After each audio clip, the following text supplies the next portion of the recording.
जहां से उठती है सच्ची खबर, वहीं से शुरू होता है छत्तीसगढ़ नाव। नमस्कार, मैं ज्योति और आप देख रहे हैं आपका अपना चैनल छत्तीसगढ़ नाव डिजिटल। जनपद पंचायत धर्मजयगढ़ के द्वारा शॉपिंग कॉम्प्लेक्स में नवनिर्मित 5 दुकानों को खुली बोली के माध्यम से दिनांक 24 अक्टूबर 2025 दिन शुक्रवार को 12 बजे जनपद पंचायत धर्मजयगढ़ के सभा कक्ष में नीलामी किया जाना है, जिसमें मुख्य कार्यपालन अधिकारी जनपद पंचायत धर्मजयगढ़ जिला रायगढ़ के द्वारा नीलामी के लिए 22 शर्तों को उल्लेखित कर सीमित निविदा सूचना प्रकाशित किया गया है।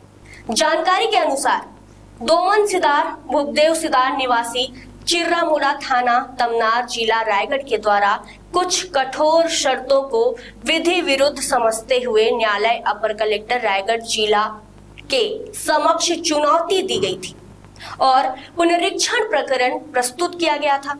पुनरीक्षणकर्ता के अधिवक्ता राजीव कालिया के द्वारा प्रस्तुत तर्कों के सुनने के पश्चात एवं नियमों के आधार पर न्यायालय के द्वारा दुकानों की नीलामी अग्रिम कार्यवाही स्थगित रखे जाने का अंतरिम आदेश पारित किया गया है।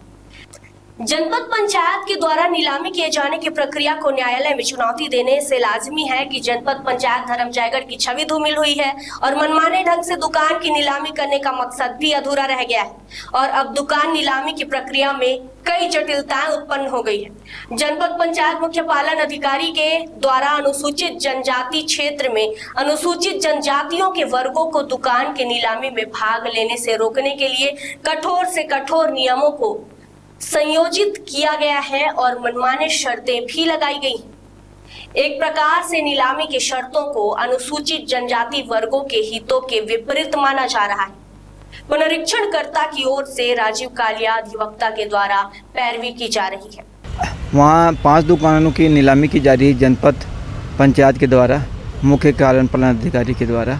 उसमें एक दुकान अनुसूचित जाति की है, एक दुकान अनुसूचित जनजाति वर्ग से है और एक पिछड़ा वर्ग से है, 2 सामान्य वर्ग से है, जिसकी 24 तारीख को नीलामी होनी निर्धारित है।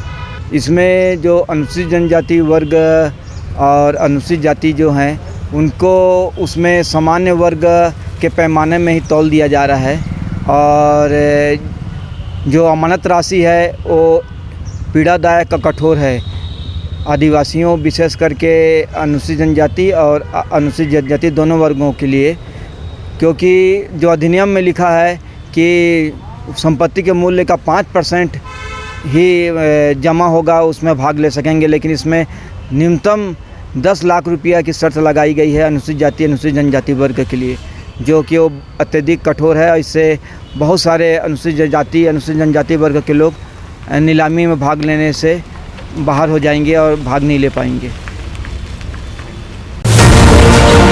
खबरें नहीं रुकेंगी, छत्तीसगढ़ नाव हर पल आपके साथ।